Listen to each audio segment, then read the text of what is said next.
so much for joining us for another online session at Kemball Academy. This is a drama class, so I'm going to be leading you through a very basic warm-up followed by some improvisation exercises. If you have anyone at home with you, a sibling, a parent who would also like to join in, that's fantastic. But if not, no worries, all these exercises are suitable to do on your own. All you need is a safe space to work in. You don't need loads of room, just make sure there's nothing that you're gonna bump into, nothing you're gonna step on. So just take a moment to have a quick look around you and make sure there's nothing in your way. And then we'll begin with our warm-up, which is just going to stretch out all of those muscles that we use in acting. And then in the improvisation exercises, we'll mainly be looking at ways to create a believable character through your physicality. So how you change your body, how you might change your voice to go from being you into your character. Okay, so let's begin. Okay, so we're going to begin by reaching our arms up as high as we can, trying to reach the ceiling, really stretching through all your fingers and feel that lovely stretch along the side of your body, through your ribs. Hold it there for just a couple more seconds and then relax. And now we're going to try and make ourselves as small as we possibly can. So really think about contracting everything in and hunching everything over and make yourself as small as you can. And as you're doing this, start to wake up your imagination and think, why would you be in this position? Are you hiding from someone? What are the stakes in this stance? What's going to happen if someone finds you? Okay, and coming back up.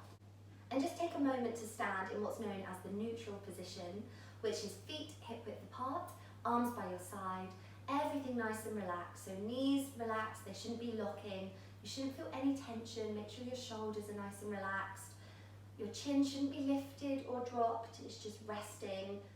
And we're just going to take a couple of breaths here, and when you breathe, what we want to see is the breath filling up, expanding in this space here.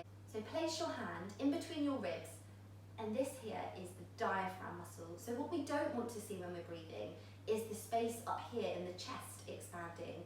For example, you can see the movement is pushing my hand forward here. That's going to create very shallow breathing, which is great for sport, but in drama, we want to drop everything a bit lower and find a deeper connection. So take a couple of breaths. It might be easier to see if I stand to the side. What you want to do, it might be helpful to place a hand to the side as well, on the side ribs, or on your back, and think of inflating a rubber ring. Okay, so have that image in your mind. Imagine you've got that rubber ring around you, and as you breathe, you're filling that space. So give it a go.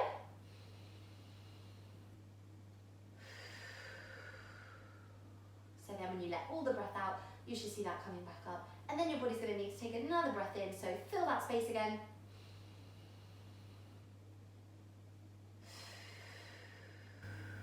Very good. Have a practice of that every day and you'll soon see that you're able to hold your breath for much longer. Okay, so going back to our stretches, this time instead of going up, we're going to stretch out to the sides. So reach those arms really wide. Imagine you're trying to reach both sides of the room. Spread the feet as wide as you can. You can go even wider than that. That's it. And then hold it here for a few more seconds. Really feel that stretch along your arms. Fantastic, bring it back in. And now we're going to go as small as we possibly can again. So think of your reason for being here. Very good. Now bring it back up. So let's quickly just walk through all of those again. We're going to speed it up a little bit, so reaching up and making yourself as small as you possibly can, and back up to neutral, and reaching out to the side, and neutral, and reaching up, and making yourself as small as you possibly can, and back to neutral. Very good. So now we're going to have a look at warming up the facial muscles. Okay, so when we speak within a scene, it's very important that the audience can understand clearly what we're saying. So there's lots of different techniques involved with ensuring that that happens. There's projection, so that is how loud that we're speaking, and depending on the space that you're performing in, that's going to be a really important thing to consider. But what we're going to have a look at today is how clearly we form our words. So that's known as diction or articulation. And the things that help with that are the tongue, the teeth, and the lips. So just to begin with warming up everything here, we're going to screw our faces up as small as we possibly can. Very good.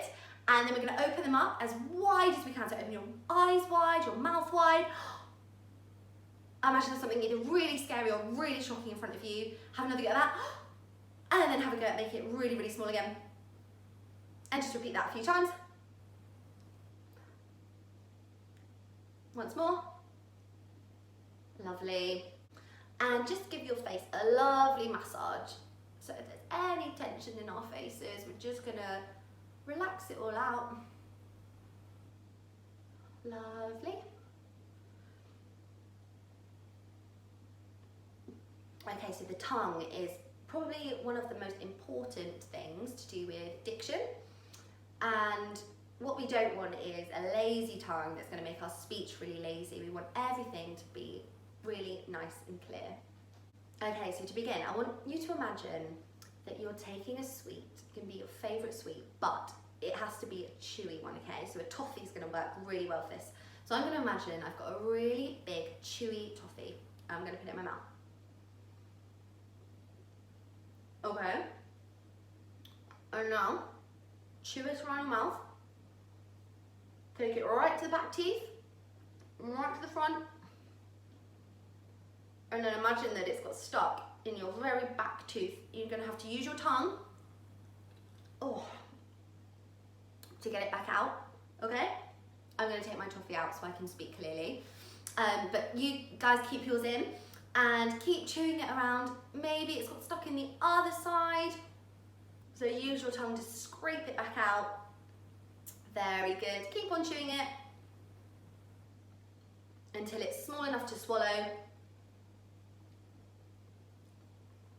Okay, now this is going to look a bit funny, but what I want you to do is take your tongue outside of your mouth, like that, and we're going to imagine that our tongue is a paintbrush. We're going to dip our tongue into imaginary paint. So whatever colour you like, whatever your favourite colour is, dip your tongue into the imaginary paint pot and imagine there's a big canvas in front of you that you are going to fill with your name. Okay, so you've got to fill this whole enormous canvas in front of you with your name in whichever colour you fancy. So have a go at that.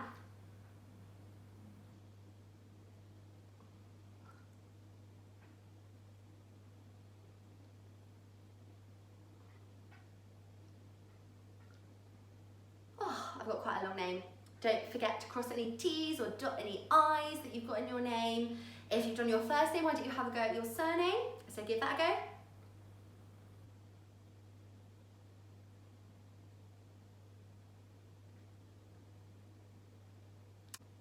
Very good. So now the final thing with the tongue, because we've been chewing on that toffee, just clean your teeth with your tongue. So take your tongue all the way around your front teeth, all the way around your bottom teeth, really stretching it out. So you should feel it really from the root of the tongue.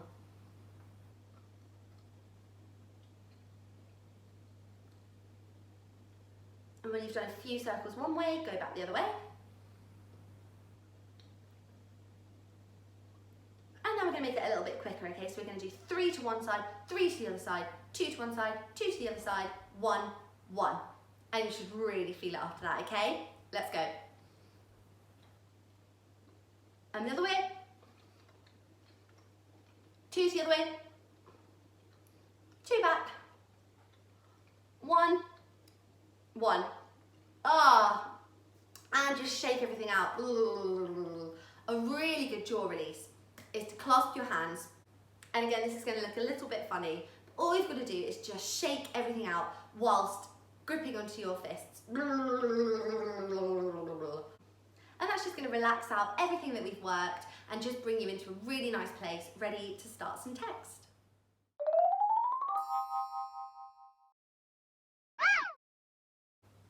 Okay, so now onto the voice. We're going to have a go at some tongue twisters. They're going to start fairly simple and they're going to get slightly harder. So just do the ones that you can. Have a go at them all. If you struggle, don't worry, some of them are quite tricky. But come back to this video, see if you can do them a little bit faster each time, or if you can do a few more without getting stuck. Just see how you get on.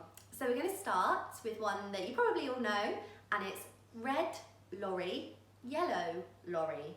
Okay, everyone repeat that. Red lorry, yellow lorry.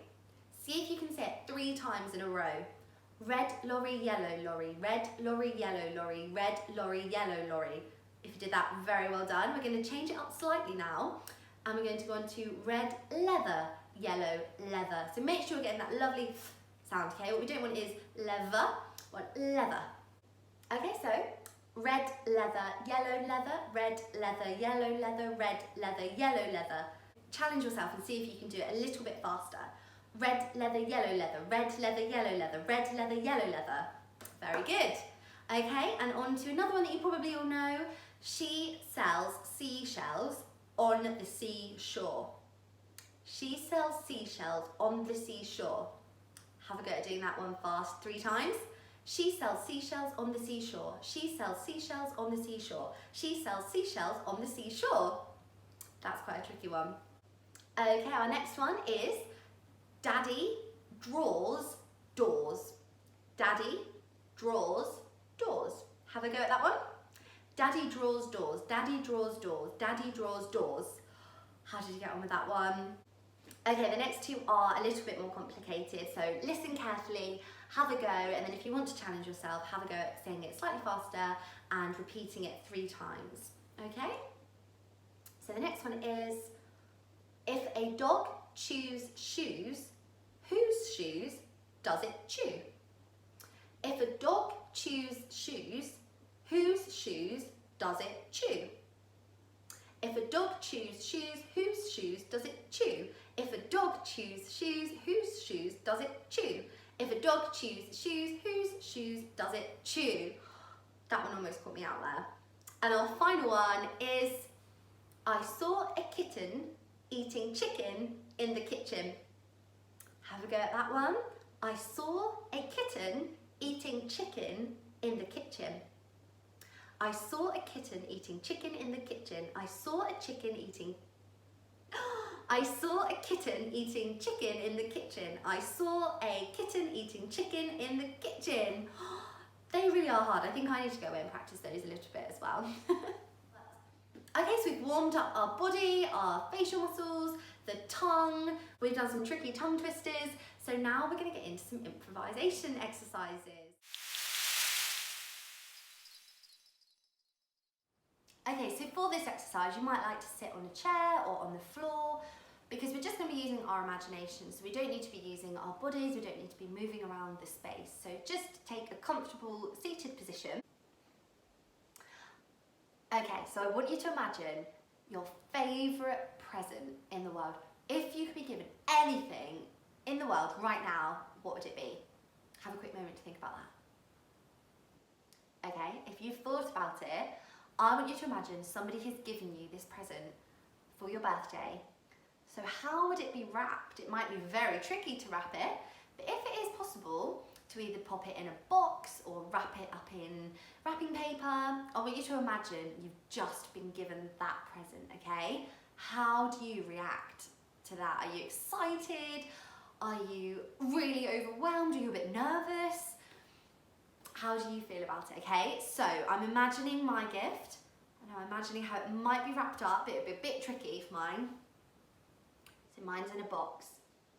So I'm gonna lift it up really carefully. And when we're miming, we've got to stay focused on that object all the time, really see it. Because if we don't see it, then our audience aren't going to. And if we forget about it and do something else, then we've totally broken that imagination, and we've totally broken it for our audience's imagination, because in reality that would have just smashed all over the floor. Okay, so always keep focused on what you have in your hand.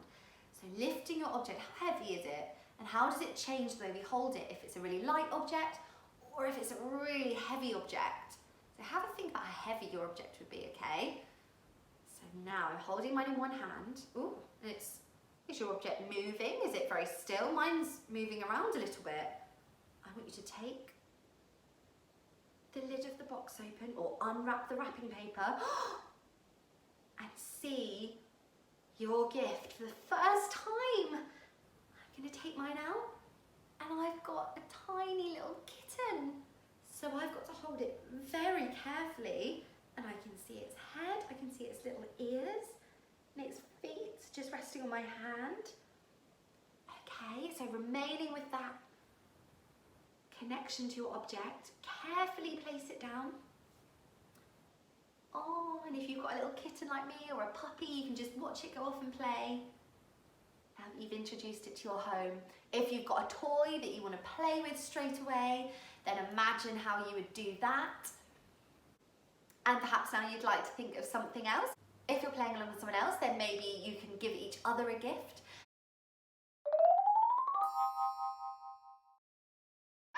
And what I want you to do is, in whatever space you have, is to just take a really slow walk around, making sure that you're in that nice neutral position that we spoke about.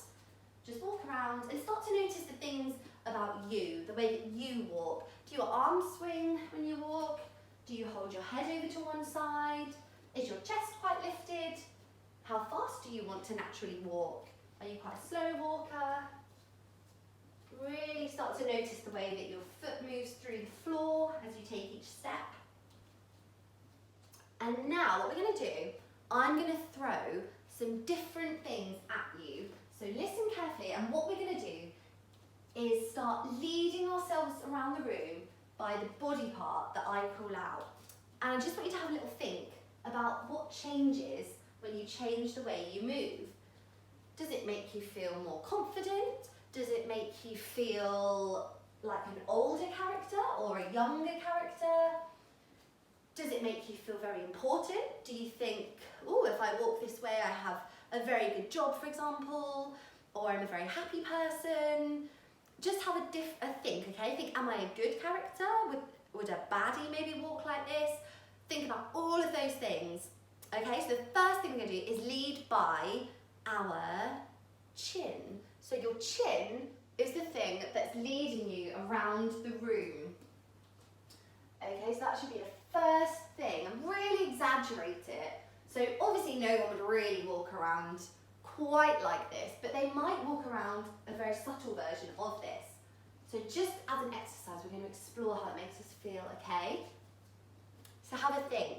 For me, that makes me feel quite important. I feel like quite a confident character when I'm very upright and presenting myself to the world. So in contrast to that, how do you think a less confident character might walk? Have a think. So I think they would probably be a little bit more hunched, as if they're hiding themselves away from the world, okay? So we're going to have a go at leading by our shoulders. So that should be the thing taking us around the room. See how that makes you feel. Just have a little play around with that. So as soon as I've gone into this position, I feel like I'm a lot older than my age. I feel very hunched. I can imagine a little old lady would walk around the room like this. So if that was the character I was given to play, that is going to look so much more convincing, isn't it, than if I walk into the room like this. I don't think that's going to look very old at all. Okay, so our next one, we are going to have a go at walking around the room, leading by our nose. So your nose is the very first thing.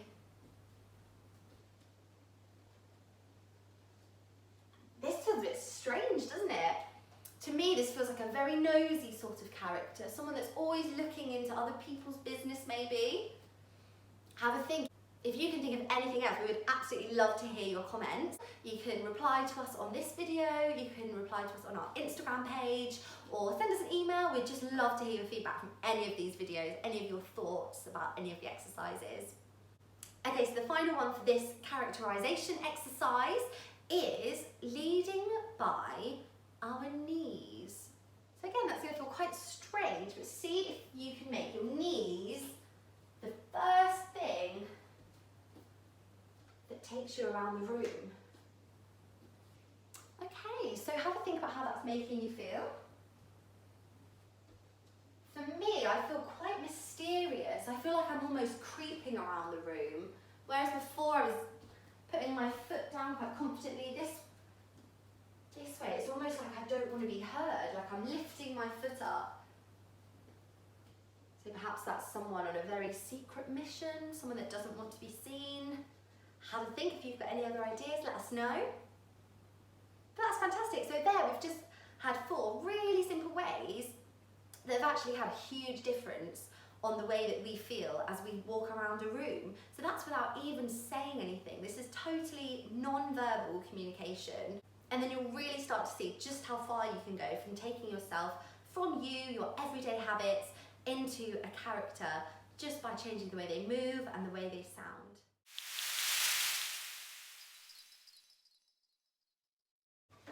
Okay, for this exercise, you are going to need a chair, a sofa, an armchair, anything will do. If you don't have anything at all, the floor is absolutely fine, and you can just imagine that you have a park bench. Okay, so this chair is not an ordinary chair. This is a park bench. And what I want you to do, using the techniques that we looked at earlier about changing our physicality, so the way that we walk, the way that we lead ourselves around a room, I want you to have a think about a character. See if you can think of one. If you get a bit stuck, maybe ask someone to give you one, a character that you both know. It can even be as simple as a little girl, okay? So it doesn't have to be specific, it doesn't have to necessarily be someone from a book, but you might be able to explore more if it is somebody that you know. So if we're saying a little girl, for example, it could be Matilda. So I want you to have a think about how Matilda would walk to the park and sit on a bench, okay? And when you've had a go at that, I want you to think about a totally different character. So if you've done someone very young, perhaps you'd like to have a look at someone much older. Again, it can just be really vague, it can just be an older lady, or you could do something like the Queen, so someone that we all know. And I think the way that the Queen would walk and sit on a park bench would be extremely different. Okay, so let's all have a think of our first character. Just give you a moment to have a think. If you're playing along with someone, perhaps you could all write down 5 characters, pop them in a box, and then pick one each. Now it might be quite fun to see each other's characters played out, or you could get ideas from each other. It's always really helpful to watch everyone else when you're doing exercises like this, because they're going to give you loads of ideas and inspiration. Okay, so I'm going to think about my first character. Okay.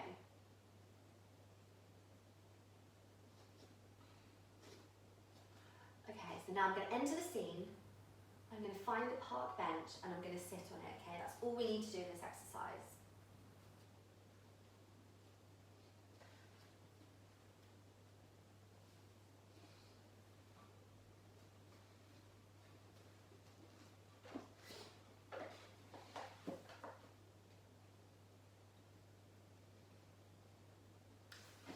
Okay, does anyone have any ideas what they think that character might have been? So that character, I was imagining I was a little girl who was lost. I've lost my mum, don't know where she is, so I came in really hunched because I was scared and I was sad. I was showing that on my facial expression, and when I found the chair, I hunched myself up because I felt so sad. I wanted to hide away from the world. I didn't want anyone to see me. I just wanted my mum to find me. Okay, so have a go at your character. Think about how they would sit on a park bench. Is it something they're used to doing? Is it something they enjoy doing? Or is it something they really don't have time for? Or they really just don't enjoy doing at all? Okay, so I'm going to do my second character, and I want you all to have a look at how different, and I want you all to have a look at how I change my body language, my facial expression, and my connection with the bench, okay? So this is my character number 2.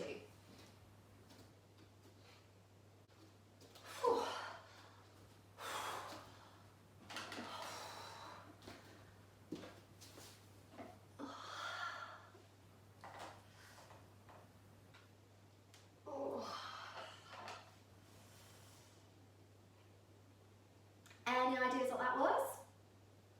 So my second character was someone that's going for a run in the park and is exhausted. So I showed there that I was a bit more independent by holding myself a little bit more confidently. I'm happy to be out on my own. And then when I saw the bench, I was just relieved that I could relax onto it. And I sat very differently in this one. I sat very relaxed because all my muscles were aching. So all the time I'm thinking about all the things going on in that character's world, okay? So let me know which characters you came up with. If you want to film anything and send it in, that would be amazing. If you just want to tell us the characters you came up with and explain to us how you sat on the bench as each one, that would be really cool to hear as well. Okay, so you can play around with that as many times as you like. As I say, it's always a good idea to write characters for each other. If there's a few of you, you're not going to know necessarily all the characters in the box, so it's a good guessing game. And if you're on your own, you can just have a play around with creating some of your favourite characters and starting to really think about the way that they would move through the space, the way they would interact with props, and the way that they might react with other people. You can use your imagination to think about the other people that might be in the park. The little girl that was lost probably doesn't want to come into contact with anybody because that could be really scary for her. But the jogger might say hello to people, might smile at everyone, might see a friend out in the park. So there's so much to consider here rather than just walking to a chair and sitting in it. There's a whole world of imagination to explore there. And that's the end of our drama class. Thank you so much for watching. I hope you've enjoyed it and I hope it's given you some ideas to think about when you're creating a character, whether that's in your own improvisations or whether it is in a script that you're given. It's so important before we even begin to speak as a character to start to get into their mind and think about the way they hold themselves, the way they walk around a room, and it's going to be all of that combined with the way they then speak that's going to create a truly believable and enjoyable character. So please feel free to come back and watch this video anytime if you want to have a play around with different characters, if you want to practice any of those tricky tongue twisters, or if you just want to have a warm up, get stretched out for the day. I hope that this helps keep you entertained and creative. Thank you again, and please do subscribe to our channel. There's going to be loads more classes coming up. We're going to be doing some more drama exercises, there's dance, there's singing. Please do let me know if there's anything in particular you'd like to have a session on, if there's anything in drama you'd like to explore, if there's a song that you'd really love to dance to, a song that you'd really love to learn. We're more than happy to tailor our videos around your requests. So thank you so much, and please do subscribe. Thank you.